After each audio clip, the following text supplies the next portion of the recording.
Welcome back, Platinum Watchers, YouTube watchers, people who enjoy YouTube content. Today, Crow Country.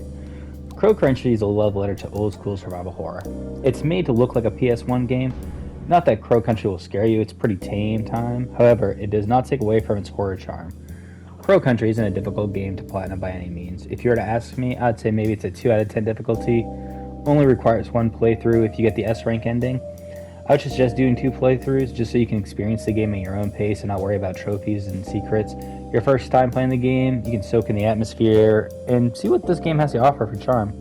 My first playthrough is maybe around 6 hours. My second playthrough, if you're just going through it with all the secrets and just knowing where everything is, literally took me like 30 minutes. You can speedrun the crap out of this game. But also, if you're new around here and you like this type of content, you should hit that like button and subscribe button. I want to try to hit 500 subs by the end of the year. Now, let's get into the game. We play as Mara Forrester, Agent Forrester, and do not forget it. I love that she says that. It made me laugh. There's a lot of interactions with characters that will bring a smile to your face. Crow Country is an abandoned amusement park. We need to find Edward Crow, the owner, for whatever reason. You can find little tips and tricks that will tell you how to play the game. One of the cool things in this game is if you're ever running low on ammo, which I doubt you will, but if you do, you can always go back to Mara's car, and in her trunk there's an unlimited supply of ammo. Now, once we enter the park, it's playing some banger music. No lies there. No creatures, yet searching trash cans or vending machines is a good way to get yourself some extra med packs or ammo as well. Searching whatever you're pretty much low on is what the game's going to give you. You can, after searching through, find a guy named Arthur. He says a creature attacked him and he was trying to gather more evidence to support his claims. You can find one of his articles somewhere in the game earlier. Anyway, we can offer him a med kit or whatever other healing items we have, and we walk him to our car so we can rest and relax. After dropping him off, once you go back at any point in the story, you can visit Arthur in your car to unlock a trophy, checking on our friend. Now that we have checked on our new buddy, there are plenty of areas to explore, but of course, in the survival horror fashion, you need to find certain key items to move to certain different areas. I don't want to spoil a lot of the secrets or answers to the puzzles. I just want you guys to play through the game. But if you do want me, just leave a comment, and I'll let you know what the answers are or where you find it. I just want to talk about the overall game and the platinum journey itself. A lot of the trophies in this game are more like secrets. There's 15 secrets in the whole game. Some are like weapon upgrades, some are just magnum ammo, others are like different weapons that are hidden throughout the world. But another thing that's impressive about this game is the enemy variety. For like such a small game, and I think there's only not a big group of developers working on it. I think it was just 1 or 2 people. Surprisingly, there's I think 8 different enemy types in this game. Maybe 10. It's not that much, but 2, it's also broken up into different parts of the park. You have the Witchy World, which is this area that we're in right now. There's a Neptune's Plaza, or I don't remember the exact name of the place. But that's a whole area. And they have a whole, of course, in every horror game, there's always an underground area. That also follows this trope of that being in there. Yeah, some of the enemies do look similar, like these 2 guys, but still, they do look different. And there's, the big guy that we saw at the beginning, and there's a few other times. And there's 4 optional boss fights in this game, too, which they are optional, but when you do see them, you wouldn't think that they're optional, because they're, right there, and it's I have a gun, let me just take it out now. But overall, the puzzles in this game too aren't overly difficult. There's one right there with the crow, not the crow, the chicken or whatever. I'm gonna spoil that one because it's not even that hard. You just listen to how many times it thought or caused or whatever you want to say it, and then you just ring the doorbell that many times. It's some of these puzzles are super easy and they just make you feel like a genius overall. And just some of the interactions, like I said earlier, with the characters, is just so funny. It's hey, what are you doing? Oh, I'm trying to get through this door. Oh, okay. And then she just keeps kicking and banging on the door till you eventually open and let her in. But it's just stuff like that that's just I find it funny and humorous. And overall, this game is just a good vibe, man. It's fun. It's a cute little, indie game. Obviously, sometimes too you'll get trash and stuff, but it's got its charm to it. At this point, here's one of the optional boss fights after you solve this puzzle. I didn't even know this was a boss fight or it was optional. I guess I could have ran, but I just was like, oh, it's an enemy. I'm about to take him out because why not? You know, I have all this handgun ammo and I have grenades at this point too. So I was just like, I'll just take them out. But yeah, there's 4 optional boss fights in this game, and once you take out each boss fight, you earn yourself another trophy. Another survivor horror feature is finding maps throughout the game, which I think is kind of cool. When you find a new area, then you look and you see part of a map. I don't know, I just like stuff like that. Also, you can save by any flame, like fireplace, barrel, wherever you find fire, you can save. And I think the saves count towards your ranking at the end. Speaking of S ranks, there's going to be a few things that you're going to want to remember throughout your playthrough. One is that you can't die in your playthrough. You can't use any hints. You need to find at least 14 out of 15 secrets to get the S rank. Which, honestly, with how much heals it gives you, it's not really that hard to like not die. This is one of the secrets that I don't recommend going for in your S rank because, spoilers alert for this one puzzle, you have to eat all the mushrooms and some of the mushrooms hurt you. So, this is the one that I skipped through my S rank because also the amount of heals that you use also dictates what you're going to get. Will get your S rank or not. Which there is a trophy for getting a B rank, an A rank, and an S rank. So if you don't want to replay this game and you just want to go for the S rank, there you go. You also could make like a save beforehand on this save or on this playthrough, and then just reload it if you want to, so then you don't have to play the whole game over again. Anyway, once you eat all the mushrooms here, then once you collected all the mushrooms, you get an upgrade for your weapon. This is also going to be one of the trophies for the game, is you need to upgrade all 4 different weapons, and once you do that, you earn yourselves another trophy.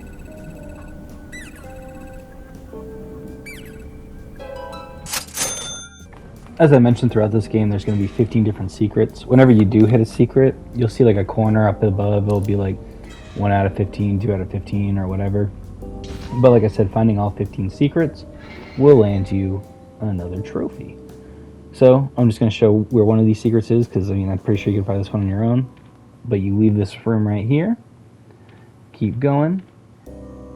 Not that window, Mara. Keep going. Right there, you see that ammo box? Once we hit that ammo box right there, that is one of the secrets. I also love the tips and tricks, and the soundtrack in this game is amazing. Do I get it here, or do I just like ignore it? No, I do. Okay, so yeah, box ammo right there. It says 2 out of 15, so that's another secret. I'm gonna pop the trophy for here because I'm not gonna show where all the ammo locations are. It's kind of hard to talk about this game without spoiling it because it's such a short game. So I'm like going back and forth, being like, should I say something? Should I not say something? You know what I mean? Because like, I want to talk about the game and the overall journey, but it's like, it's so, I want to say it's easy, and then, I mean, the story is kind of predictable too. Like, you'll see where it's going once you start reading like the notes and stuff, and definitely at the end. We're not going to go over the end necessarily because I don't want to ruin the game since it's still like a newer game. And like I said, I just kind of want to talk about it. So we are, like, for the rest of the video, just gonna be like hopping around from like, oh, this is where you get this trophy, or this is how you get this trophy. The gameplay, though, I'm gonna talk about the gameplay too and stuff now. Like the aiming, as you can see, it's like the closer you are, the more your bullets do for damage. The aiming, I feel like, is pretty good. It honestly just feels like an old school style survival horror game. It's not gonna be as scary as, you know, Silent Hill. It's not as actiony as Resident Evil, but there's a bunch of puzzles in the game, and the puzzles aren't too hard. Honestly, like, if you think about it, and you see, like, the area, also, there's usually a kids around, too, that will tell you, like, hey, you know, this could solve this, or the kids might not know about this. So it's, like, not too hard. So, I really think, give this game a shot. It's only, like, $20, too. Help out these indie developers, because if they had more time, I'm sure they could have made a freaking classic. Not saying that Crow Country isn't a classic, because it is a good game, but there's just, they could have done so much more or made like a little bit longer. Because, like I said, though, my first playthrough did take me like 6 hours, but like, if you know where everything is, you can knock this out, like I said earlier too, like in 30 minutes. So now we're just gonna hop around. I'm gonna talk about like the rest of the trophies and the different weapons you get and stuff like that. It's a really cool game, though. Please check it out. The Ocean Kingdom is a really cool area. Also, we'll find ourselves the shotgun here. And like I said, I'm not really going to give away any of the answers to these. I mean, if you want to ask in the comments, I'll do it. These are all pretty self-explanatory. But to get the shotgun, you have to see the rules are right by the puzzle, tell you what you need, then you'll see the number on top of the shotgun. Basic math. And then once you hit 21 on the score sheet, we unlock the shotty. Once you get the silver key, we can unlock plenty of trophies now. In this little toy area, we can find one, the upgrade for the shotgun, which I'm going to show you where it is because there's no clues or anything to it, it's just there. With the cash register, we just have to solve the puzzle. We have to find 3 separate items in the store, add up the total, put in the register, and then we unlock our Magnum. Best weapon in the game, obviously, and a lot of the secrets too are Magnum ammo. It makes the final boss so much easier. The next weapon slash trophy we're gonna get is the flamethrower. Once we get in the train room, we just gotta solve a sweet puzzle, but in order to even solve this puzzle, you do need the computer disk to get into the computer to solve it. And again, all the hints are right in here. It's pretty easy to solve, I would say. You just gotta pay attention to the carts and all that. Like I said, I don't want to give away any answers here. If you have questions, just let me know. But after you figure this out and you go there and you enter in the answer to the computer, you unlock the flamethrower. Another trophy we can get when we have the silver key is once you turn the arcade back on, if you answer all the mermaid questions right, you earn yourselves another trophy. It will let you know when you're wrong. You can do it as many times as you want. You're not going to lock yourself out of this trophy, but as long as you get all 5 answers right, the trophy is unlocked. You can find the solution to this puzzle in the lunchroom, but in the lounge, once you solve the puzzle that you are needed for the lounge, you'll walk over here, enter that code in, and we get a secret map. Back in the starting area where we left our our friend Arthur, the car right next to our car. If you have the silver key also, you can get yourself the running shoes, which, let me tell you, are amazing. You can get away from everybody so quick. But open it up and we unlock ourselves another trophy. So one of the last upgrades we can get is to upgrade our med kit. So in the access, whether you're doing like the Snake and the Cyclops area with that computer, if you figured this out, how much body parts and eyes a human has, you'll end up finding this in this other puzzle area to improve our med kits. So the remaining of the trophies that we have left is to get a B rank, an A rank, an S rank, and complete the game, and then we pop the platinum. So the rest of the trophies are pretty much just finishing the game and getting the highest rank. So we're just going to pop them here, and then I'm just going to give some thoughts about the game. And I'm pretty sure I already talked about the requirements for the S rank, but we'll go over that again too, and talk about like some of the unlockables you get. But if you guys did make it this far, I do appreciate you, and I love you. But let's pop these trophies.